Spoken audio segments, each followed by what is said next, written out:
कक्षा 7वीं, विषय हिमाचल की लोक संस्कृति एवं योग।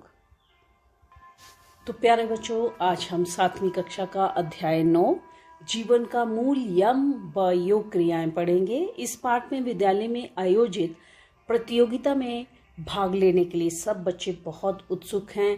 विकास भ्रष्टाचार के टॉपिक के ऊपर बोलता है और संचिता महात्मा गांधी के जीवन आदर्शों का निचोड़ सत्य, अहिंसा, अस्तेय, ब्रह्मचर्य व अपरिग्रह जो योग में यम कहा जाता है और पतंजलि अष्टांग योग का प्रथम अंग है, उसके विषय में मंच पर बोलती है। फिर योग शिक्षक बच्चों से कुछ सूक्ष्म क्रियाएं करवाते हैं जिनमें बुद्धि तथा घृति शक्ति विकासक क्रिया, स्मरण शक्ति विकासक क्रिया, मणिवध शक्ति विकासक क्रिया, करपृष्ठ शक्ति विकासक क्रिया, करतल शक्ति विकासक क्रिया, उंगली शक्ति विकासक क्रिया, बक्षस्थल शक्ति विकासक क्रिया व पिंडली शक्ति विकासक क्रिया करवाते हैं।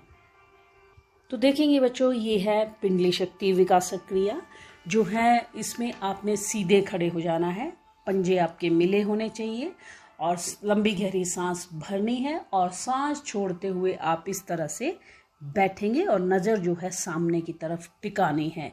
इससे आपकी पिंडलियां जो हैं, घुटने जो हैं, वो आपके बलशाली बनते हैं। इस क्रिया को इस तरह से भी कर सकते हैं आप, दोनों पंजों को और एड़ियों को मिलाएंगे और सीधे खड़े होकर आपने नज़र जो है बिल्कुल सामने रखनी है, हाथों को सामने रखना है और सांस छोड़ते हुए धीरे धीरे इस तरह से बैठना है। और ये क्रिया जो है आप थोड़ी देर तक, जब तक आप कर सकते हो, 10 से 15 बार आप कर सकते हैं इस क्रिया को। इससे आपकी पिंडलियां जो हैं मजबूत बनती हैं, घुटनों में मजबूती आती है। बक्षस्थल शक्ति विकासक क्रिया, तो बच्चों सीधे खड़े होना है और सांस भरते हुए आपने जो है वो हाथों को इस तरह से पीछे करना है और कुछ देर तक इस स्थिति में रहना है, फिर सीधे खड़े हो जाना है। और दूसरी स्थिति जो है इस तरह से भी बच्चों आप कर सकते हो। तो मैंने पहले बताया पीछे की ओर झुकना है आपने, तो सांस भरते हुए झुकना है। करतल शक्ति विकासक क्रिया, तो ये जो आप देख रहे हैं, नज़र बिल्कुल जो है बच्चों, ध्यान जो है, जो भी आप आसन कर रहे हैं, जो भी स्थूल या सूक्ष्म क्रिया कर रहे हैं, उस पे पूरा आपका ध्यान होना चाहिए, तभी आपके शरीर को जो है वो लाभ मिलता है। तो हाथों को इस तरह से खोलना है, सामने रखकर, नज़र बिल्कुल सामने, बंद भी कर सकते हैं, बिल्कुल कलाइयों से आप जिस तरह से आप मूवमेंट कर सकते हैं हाथ की, उंगलियां इस तरह से खुली रखनी है, कलाई से नीचे की तरफ भी मोड़ सकते हो, हाथ को ऊपर की तरफ भी मोड़ सकते हो।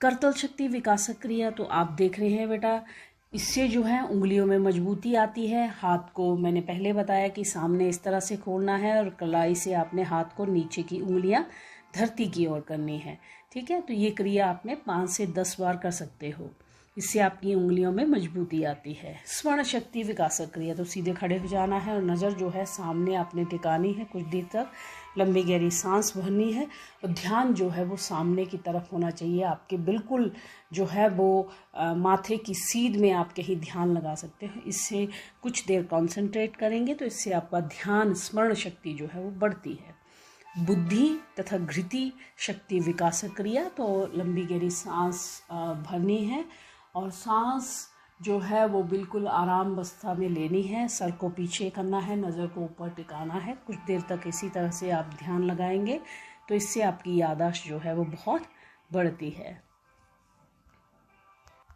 तो इस तरह से बच्चों आपने कुछ क्रियाएं देखी।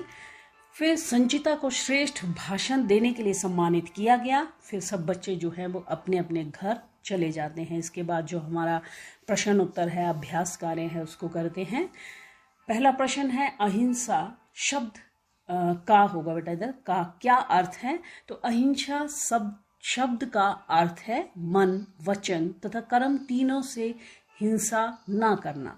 दूसरे शब्दों में, ना हिंसा करो, ना हिंसा के प्रति सोचो और ना ही मन में हिंसा का विचार आने दो। बेटा अहिंसा जो है वो मन, वचन तथा कर्म तीनों से होती है, ठीक है। तो ये नहीं है कि आप मन में कुछ बुरा सोच रहे हैं और बाहर अच्छा बोल रहे हैं। तो ऐसा नहीं है, आपके मानसिक जो विचार हैं और आपकी जो जुबान है वो एक मतलब आपका एक होना चाहिए। ऐसा नहीं कि मन में कुछ और है और बाहर कुछ और है। हिंसा से क्या समस्याएं होती हैं? हिंसा से अनेक समस्याएं उत्पन्न होती हैं, जैसे आतंकवाद, लड़ाई झगड़े, कला, द्वेष आदि। नेक्स्ट क्वेश्चन है, सत्य बोलने पर हमारे व्यक्तित्व पर क्या प्रभाव पड़ता है? तो सत्य बोलने वाले व्यक्ति को यश, सम्मान और वाक सिद्धि प्राप्त होती है।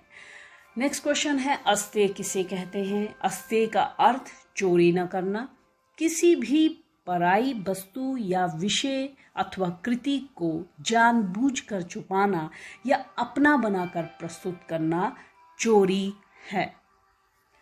नेक्स्ट है बेटा, अपरिग्रह का पालन न करने से समाज में क्या समस्याएं उत्पन्न होती हैं? अपरिग्रह का पालन न करने से समाज में भ्रष्टाचार, चोरी, हत्याएं, अनैतिक संबंध, झगड़े, विवाद आदि उत्पन्न हो सकते हैं। तो नेक्स्ट हमारे जो रिक्त स्थान है, पहला है क, घृति शक्ति विकासक क्रिया से डैश का विकास होता है। तो आपने उधर लिखना है बुद्धि तथा धैर्य आदि गुणों का। ठीक है। नेक्स्ट है स्मरण शक्ति विकासक क्रिया से डैश का विकास होता है। तो वहां पे आपने डैश की जगह बुद्धि लिखना है। पिंडली शक्ति विकासक क्रिया से डैश रोगों में लाभकारी है। तो आपने पिंडली लिखना है यहाँ पे। तो इस तरह से बच्चों हमारे प्रश्न उत्तर जो है वो समाप्त होते हैं। और ये जो यम के जितने भी भाग हैं उसके बारे में मैं डिस्क्रिप्शन में आपको डाल दूँगे, आपने पढ़ना है। आपकी बुक में भी लिखा है, तो अच्छी तरह से पढ़ना है। और आपको पता है डिस्क्रिप्शन में सारे आपको रिटर्न जो है वो क्वेश्चन मिल जाएंगे वीडियो पॉज करके, जहाँ पे लिखा है लेसन का नाम कक्षा 7वीं अध्याय 2, उस पर क्लिक करना है। वो डिस्क्रिप्शन होता है, पूरा डिटेल आ जाता है। Thanks for watching. मिलते हैं नेक्स्ट लेसन में।